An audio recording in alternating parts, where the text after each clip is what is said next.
Hello మీ family. ఇవాళ video వచ్చేసి మా కాలేజీలో ఉన్న 100 కిలోవాట్ సోలార్ ప్లాంట్ ని మనం విజిట్ చేయబోతున్నాము. ఈ సోలార్ ప్లాంట్ ని మా కాలేజ్ రూఫ్ టాప్ మీద కన్స్ట్రక్ట్ చేశారు. ఇక్కడ ఆన్ గ్రిడ్ సోలార్ సిస్టమ్ అనేది యూస్ చేశారు. ఇందులో 2 స్ట్రింగ్ ఇన్వర్టర్స్ యూజ్ చేశారు. అంటే ఈచ్ వన్ 50 కిలోవాట్ కెపాసిటీ కలిగి ఉంది. అండ్ సోలార్ ప్యానెల్స్ కి వస్తే మొత్తం 3 టోళ్ళు సోలార్ ప్యానెల్స్ యూజ్ చేశారు. ఒక్కొక్క సోలార్ ప్యానెల్ చూసుకుంటే 320 వాటేజ్ పీక్ పవర్ ప్రొడ్యూస్ చేస్తుంది. అండ్ ఇంకా ఈ సిస్టమ్ మొత్తం ప్రొటెక్ట్ చేయడానికి 1000 కిలో యాంప్స్ కలిగి ఉన్న లైట్నింగ్ అరెస్టర్ యూజ్ చేశారు. ఆ సోలార్ ప్యానెల్స్ ఎలా ఇన్స్టాల్ అయ్యి ఉన్నాయో చూడండి. ఈ ఒక్క లైన్ ని ఒక స్ట్రింగ్ అంటారు. ఈచ్ స్ట్రింగ్ లో 20 ప్యానెల్స్ ఉంటాయి. ఈ ప్యానెల్స్ అన్ని కూడా సౌత్ హెమిస్ఫియర్ ని బేస్ చేసుకొని ఇలా ఇంక్లైన్డ్ గా ఫిక్స్ చేసి ఉన్నాయి.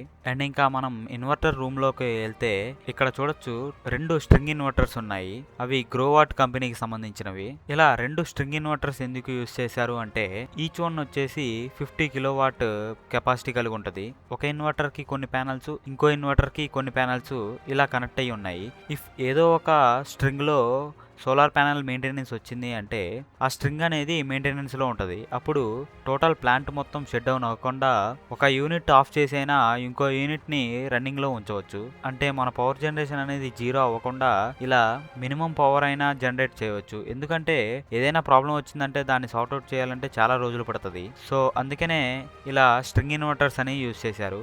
2 50 కిలో వాట్స్. కొన్ని ప్యానెల్స్ ఏమో ఒక ఇన్వర్టర్ కి, ఇంకొన్ని ప్యానెల్స్ ఏమో ఇంకో ఇన్వర్టర్కి. దీనివల్ల ఎప్పుడైనా మెయింటెనెన్స్ వచ్చినా కానీ మన పవర్ జనరేషన్ అనేది ఆగకుండా ఉంటుంది. అండ్ ఇంకా ఆ ఇన్వర్టర్స్ కిందనే DC distribution box, AC distribution box, అంటే అన్ని ప్యానెల్స్ నుంచి వచ్చిన వైర్స్ అన్నీ కూడా ఒక డీసీ డిస్ట్రిబ్యూషన్ బాక్స్ కనెక్ట్ అయినాయి. ఆ డీసీ డిస్ట్రిబ్యూషన్ బాక్స్ నుంచి డైరెక్ట్గా ఇన్వర్టర్ కనెక్ట్ అయ్యింది. ఆ ఇన్వర్టర్ నుంచి అవుట్పుట్ వచ్చేసి ఏసీ డిస్ట్రిబ్యూషన్ బాక్స్ కనెక్ట్ అయ్యింది. అండ్ దాని అవుట్పుట్ వచ్చేసి డైరెక్ట్గా గ్రిడ్కి కనెక్ట్ అయ్యి ఉంటుంది. ఈ ప్లాంట్లో రోజుకి minimum 300 to 400 kilo watt hour power అనేది ప్రొడ్యూస్ అవుతుంది. అంటే డే మొత్తం కూడా కొంచెం మంచి సన్నీగా ఉంటే అంత పవర్ అనేది జనరేట్ అవుతుంది. అంటే 300 to 400 కిలో వాట్ అవర్ అంటే వాటిని యూనిట్స్ లో చూసుకుంటే 300 యూనిట్స్ నుంచి 400 యూనిట్స్ అంత పవర్ అనేది జనరేట్ అవుతుంది. అండ్ దీని గురించి ఇంకా డీటెయిల్ గా దీన్ని ఛార్జ్ తీసుకున్న మా డిపార్ట్మెంట్ సారు ఇంకా ఇన్ఫర్మేషన్ ఇచ్చారు. ఈ వీడియో మొత్తం చూడండి. ఈ 100 కిలోవాట్ సోలార్ పవర్ ప్లాంట్ గురించి కొన్ని డీటెయిల్స్ అనేవి ఉన్నాయి, చూడండి. వాటేజ్ కూడా మనకి 320 వాటేజ్ 320 వాటేజ్ ఇక్కడ మ్యాక్సిమం ఆపరేటింగ్ వోల్టేజ్ ఉంటుంది. 37.1 ఒకటి ఉంటుంది. కరెంట్ కూడా ఉంటుంది. ఇక్కడ చూడండి, షార్ట్ సర్క్యూట్ కరెంట్ 15 ఆంపియర్స్ ఉంటుంది. ఇది చాలా ఇంపార్టెంట్. మనకి షార్ట్ అయిన కేసెస్ లో మనకి వచ్చే కరెంట్ మినిమం 15 ఆంపియర్ ఉంటుంది. మాక్సిమం పవర్ వచ్చేది 320 దాని పీక్ వాల్యూ. బట్ దానికి ఏంటంటే టైం బేస్ చేసుకొని, సన్లైట్ బేస్ చేసుకొని దాని ప్రొడక్షన్ జరుగుతుంది. మీకు ఆఫ్టర్నూన్ సెషన్స్ ఎక్కువ ప్రొడక్షన్ ఉంటుంది. ఎందుకు ఉంటుంది అంటే మనకి సన్లైట్ ఎక్కువ క్యాప్చర్ అవుతుంది. ఇంకోటి ఏంటంటే మనకి సోలార్ ప్యానెల్ ఈ సైడ్లో ఎందుకు ప్లేస్ చేస్తాం, ఇటు పెట్టుకోవచ్చు కదా. దానికి రీజన్ ఏంటంటే మనకి ఇండియా అనేది హెమిస్పియర్స్ ఉంటాయి. North and south and hemispheres ఉంటాయి. మన ఇండియా అనేది సౌత్ రీజియన్లో ఉంటే అది నార్థన్ సైడ్ పెట్టాలి. అదే గ్లోబల్గా అది నార్త్ సైడ్ ఉంటే సౌత్ సైడ్ ప్లేస్ చేయాలి. దాని ప్రకారం మన ఇక్కడ ఇండియాలో ఏ ప్లేస్ చూసుకుంటే ఈ డైరెక్షన్స్లోనే ఉంటాయి. ఎందుకంటే సౌత్ హెమిస్పియర్ బేస్ చేసుకొని ఉంటుంది అనమాట. అది ఇవేమో ఫీమేల్ లెగ్స్ అనమాట. ఇవి ఈ కేసెస్ మొత్తం సిరీస్ లో కనెక్ట్ అయినాయి. Series parallel combination. ఇప్పుడు ఈ సెక్షన్ అంతా కూడా సిరీస్ లో ఉంటాయి. ఈ 20 స్ట్రింగ్స్ కలిపి అవన్నీ సిరీస్ లో కనెక్ట్ చేసి ఈ 20 స్ట్రింగ్స్ కలిపి అక్కడ ప్యారలల్ కనెక్ట్ చేస్తాం. మళ్ళీ అవన్నీ అక్కడ ఏసీ ప్యానల్ ఉందిగా అక్కడ కనెక్ట్ చేస్తాం. అట్లా అది మనకి 2 ఇన్వర్టర్స్ ఉన్నాయి. అది స్ట్రింగ్ ఇన్వర్టర్స్. ఒకటేమో 50 కిలో వాట్, ఇంకోటి 50 కిలో వాట్. ఇంతకుముందు ఒకటే ఉండేది 100 కిలో వాట్. ఇప్పుడేమో అది 2 స్ట్రింగ్ ఇన్వర్టర్స్. ఆఫ్ గ్రిడ్ వచ్చేసరికి ఏంటంటే మనకి స్టోరేజ్, మన పవర్ సోలార్ చేసుకొని మనకు బ్యాటరీ స్టోరేజ్ కూడా మనం వాడుకుంటాం వరకు ఇండివిజువల్గా. ఆన్ గ్రిడ్ అయితే మాత్రం బయటకి ఎక్స్పోర్ట్ అవుతుంది. దాంట్లో కొంత మనం వాడుకుంటాం. ఆఫ్ గ్రిడ్ అయితే కనుక ఓన్లీ సోలార్ ప్రొడక్షన్ది, మళ్ళీ డీసీలో అనమాట. డీసీ టు బ్యాటరీ ఛార్జింగ్లో పెట్టుకోవచ్చు. ఇది మొత్తం ఆన్ గ్రిడ్ మనదంతా 100 kilo watt solar on grid system. బ్యాటరీలో స్టోర్ అవ్వాలి అంటే ఆ బ్యాటరీ స్టోరేజ్లో ఇన్వర్టర్ యాజ్ వెల్ యాజ్ మనకి బ్యాటరీస్. ఇక్కడ హైబ్రిడ్ ఇన్వర్టర్స్ కూడా కొన్ని ఉంటాయి. హైబ్రిడ్ ఇన్వర్టర్స్ అంటే ఏంటి అంటే డే టైం అంతా కూడా పవర్ ప్రొడ్యూస్ చేసి ఎక్స్పోర్ట్ చేస్తుంది. అట్ దిస్ ప్యారలల్గా బ్యాటరీస్ కూడా ఛార్జ్ అవుతాయి. అదే నైట్ టైంకి వచ్చేసరికి ఏమవుతుంది అంటే సోలార్ ప్రొడక్షన్ ఉండదు కాబట్టి ఈ బ్యాటరీస్ ద్వారా ఆ ఇన్వర్టర్లకు వచ్చి ఇన్వర్టర్ నుంచి కస్టమర్ అన్నాడు యూజ్ చేసుకుంటాడు. అది హైబ్రిడ్ ఇన్వర్టర్స్. ఇప్పుడు నౌ ట్రెండ్ ఏంటి అంటే BES, battery energy storage systems. So battery energy storage సిస్టమ్స్లో సోలార్ ఎనర్జీ ప్రొడ్యూస్ చేసింది అది ఆఫ్ గ్రిడ్ కింద వస్తుంది. సోలార్ ఎనర్జీ ప్రొడ్యూస్ చేసింది ఈ బ్యాటరీలో స్టోర్ చేసుకొని నీకు ఎప్పుడైతే రిక్వైర్మెంట్ ఉంటుందో అప్పుడు ఈ బ్యాటరీ ఎనర్జీ కాస్త మనం ఎలక్ట్రిసిటీగా యూజ్ చేసుకోవచ్చు. అది BES, battery energy storage systems. అది ఆన్ గ్రిడ్కి వచ్చేసరికి ఏమవుతుంది అంటే జనరల్గా ప్రతి కమర్షియల్ దానికి పెద్ద ఎక్స్పెండిచర్ ఏముంది, just net meter, solar panels, inverter, ఈ 3 కనెక్ట్ చేసుకుంటే డే టైం అంతా పవర్ ప్రొడక్షన్ అవుతుంది. అది ప్రైమరీ కస్టమర్ మనం వాడుకోవచ్చు, మిగిలింది ఎక్స్పోర్ట్ అవుతుంది, గ్రిడ్ కనెక్ట్ అవుతుంది. గ్రిడ్కి వెళ్ళింది అంటే ఎవరైనా యూజ్ చేసుకోవచ్చు. సో దీనికి ఏంటి అంటే కొంచెం గవర్నమెంట్ సబ్సిడీ కూడా ఇస్తారు కాబట్టి చాలామంది అట్లా ఎంకరేజ్ అవుతూ ఉన్నారు. మన ప్లాంట్ మాత్రం 2014లో ఎరెక్ట్ అయింది, కమిషన్ అయింది. దాని పే బ్యాక్ పీరియడ్ కూడా ఆల్మోస్ట్ ఆల్ అచీవ్ అయినట్టే. ఇంకా మనం ఇప్పుడు ప్రజెంట్ సిస్టంలో ఇప్పుడున్న మెకానిజం ఏంటి అంటే 320 wattage of panel. 320 wattage of ప్యానెల్లో 100 కిలో వాట్కి మనకి దగ్గర దగ్గర 312 ప్యానల్స్ యూజ్ చేస్తాం. 312 ప్యానల్స్ యూజ్ చేస్తాం. దాంట్లో ఎవ్రీ 20 ప్యానల్స్ ఒక స్ట్రింగ్ కనెక్ట్ చేసి దాని నుంచి DCDBకి DC డిస్ట్రిబ్యూషన్ బోర్డ్స్కి ఇచ్చేసి అక్కడ నుంచి ఇన్వర్టర్కి ఇచ్చి ఇన్వర్టర్ యొక్క అవుట్పుట్ మళ్ళీ ACDBకి ఇచ్చేసి AC డిస్ట్రిబ్యూషన్ బాక్స్ అక్కడ నుంచి కింద గ్రిడ్ కనెక్ట్ అవుతూ ఉంటుంది. ఇది మనకు జనరల్ కేస్.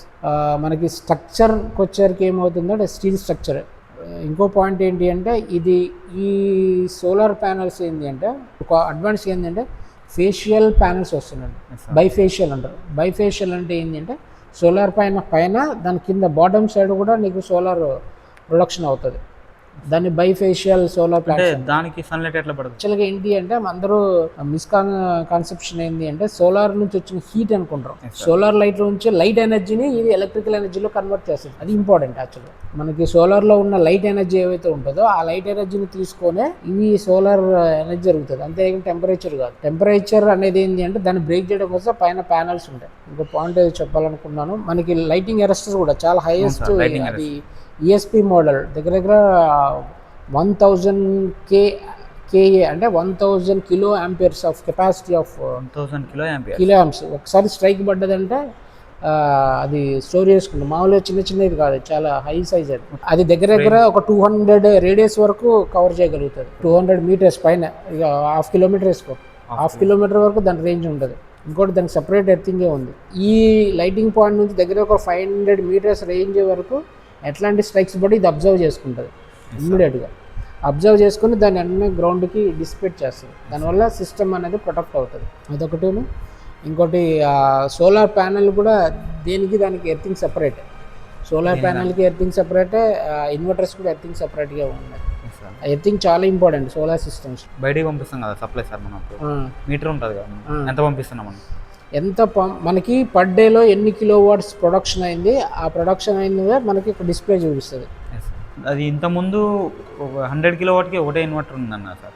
ఇంతకుముందు సింగిల్ ఇన్వర్టర్, అది చాలా ఓల్డ్ ఇన్వర్టర్. అది చాలా హైట్ ఉంది, చాలా పెద్దగా ఉంది. అది ఒక సింగిల్, ఇక దీని సైజు లెంత్ ఉంది దగ్గర 7.5 feet ఉంటుంది హైట్, సింగిల్ ఇన్వర్టర్. సో అది ఒక 8-10 years తర్వాత 12 years తర్వాత నుంచి అది బ్రేక్ డౌన్ ప్రాబ్లం అయింది. బ్రేక్ డౌన్ అవటం వల్ల ప్రొడక్షన్ అంతా ఆగిపోతుంది. ప్రొడక్షన్ అంతా ఆగిపోయేసరికి అట్లా దాన్ని సర్వీస్ చేయడం కూడా ఇబ్బంది అయిపోయింది. దానివల్ల ఏం చేసాం, అది పాడైపోయిన తర్వాత అది ఎవరు చేయలేదు అన్న కేసులో మళ్ళీ స్ట్రింగ్ ఇన్వర్టర్స్ 2 సెపరేట్గా తీసుకున్నాం, 50-50 అట్లా. దానివల్ల ఒకటి బ్రేక్ డౌన్ అని ఇంకోటి రన్ అవుతుంది అనే ఉద్దేశంలో పెట్టాం. అది ఒక 4-5 months దాకా షట్ డౌన్ లో ఉందన్న సార్. చూడు సార్, అవును. మనం ఎప్పుడైతే ఎక్కువ కిలో వాట్ యూజ్ చేస్తే ఇట్లా స్ట్రింగ్ ఇన్వర్టర్స్ యూజ్ చేయడం బెటర్ సార్. అంతే. ఆ స్ట్రింగ్స్ సపరేట్గా ఎన్నైతే స్ట్రింగ్స్ ఉన్నాయో టోటల్ స్ట్రింగ్స్లో ఆ టోటల్ స్ట్రింగ్స్ని కేటగరైజ్ చేసి ఒక ఇన్వర్టర్కి ఇచ్చేస్తారు. ఇఫ్ ఒక స్ట్రింగ్లో ఒక సోలార్ ప్యానల్ మెయింటెనెన్స్ వచ్చినా కానీ ఇంకో స్ట్రింగ్ ఉంటుంది కదా సార్. అవును, exactly. 50 kilo watt production of అవ్వకుండా రన్ అవుతుంది సార్.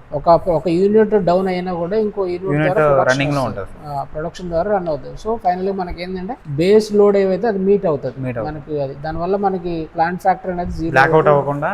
ఇప్పుడు జనరేట్ చేసిన పవర్ మొత్తం మనం డైరెక్ట్ గా ఆన్ గ్రిడ్ కున్న మెయిన్ ఏంటి అంటే మెయిన్ ఇంటెన్షన్ ఏంటంటే మన ఫస్ట్ ప్రైమ్ కస్టమర్ మనమే.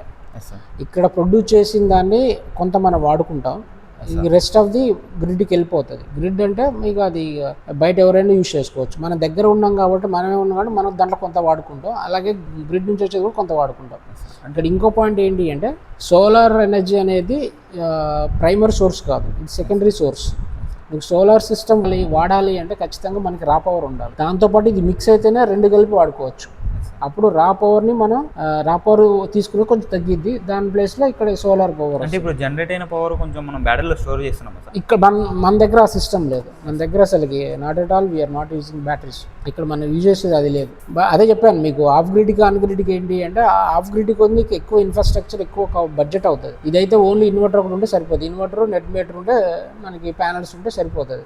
దానికి ఎప్పుడైతే బ్యాటరీ పిక్చర్లోకి వస్తాయో ఎక్స్పెండిచర్ చాలా పెరిగిపోతుంది. అంటే ఇప్పుడు మనం డైరెక్ట్గా జనరేట్ అయిన పవర్లో కొంచెం మన లోడ్కి కూడా కనెక్ట్ అవుతుంది. మనం వాడుకుంటాం ప్యారలల్గా వాడుకుంటాం. మనం అక్కడ ప్రొడ్యూస్ చేసి ఇప్పుడు అక్కడ అక్కడ యూనిట్స్ జనరేట్ అయినాయి కదా. సే ఫర్ ఎగ్జాంపుల్ ఒక 400 యూనిట్స్ జనరేట్ అయినాయి ఎగ్జాంపుల్. దాంట్లో మనం ఎట్లా ఏదైనా వరస్ట్గా ఒక 200 యూనిట్స్ వాడుకుంటాం. మిగతాది గ్రిడ్కి ట్రాన్స్ఫర్ అయిపోతుంది. మనం ఎందుకంటే మనం ఎందుకు వాడుకుంటాం, మనమే ఫస్ట్ కదా ప్రైమరీ కస్టమర్. సో మనం వాడుకుంటాం అట్లా, తర్వాత మిగిలిది కొంచెం అటు వెళ్తూ ఉంటుంది. అంటే ఇప్పుడు రిటర్న్స్ ఎట్లా మనకి జనరేట్ అవుతుంది సార్? అంటే రిటర్న్స్ ఎట్లా అంటే మనకి జనరల్గా గవర్నమెంట్ వాళ్ళు ఏమంటే మనకి వచ్చే కరెంట్ బిల్స్లో రిటర్న్ మనకు సోలార్ ఏమైతే యూనిట్స్ ఎక్స్పోర్ట్ అవుతాయో ఆ ఎక్స్పోర్ట్ అయిన యూనిట్స్ని తగ్గించేసి బిల్ జనరేట్ చేస్తారు. అంటే ఇప్పుడు మన ఇన్ టర్మ్స్ ఆఫ్ మనీ కాదు, ఇన్ టర్మ్స్ ఆఫ్ యూనిట్స్. అంతే, అట్లా మనకి బిల్లు తగ్గిద్ది. బిల్లు కొంచెం తగ్గుతుంది అంతే, కంప్లీట్గా తగ్గదు, అవకాశం తక్కువ. ఎందుకంటే మనకి రా పవర్ వాడుకుంటా ఉంటాం, రా పవర్తో పాటు ఇది మిక్స్ అయి వస్తుంటే మొత్తం చాలా మన లోడ్ కూడా మనకి యావరేజ్గా మనకు ఒక 18,000 యూనిట్స్ యావరేజ్గా ఒక మంత్కి మనం వాడుకుంటాం. 18,000 యూనిట్స్ మన యావరేజ్గా వాడుకో 18,000 యూనిట్స్. ఇది ఏంటి ఆఫ్టర్ ఎక్స్పోర్టింగ్ ఆఫ్ సోలార్ పోగా మిగిలింది 18,000 యూనిట్స్.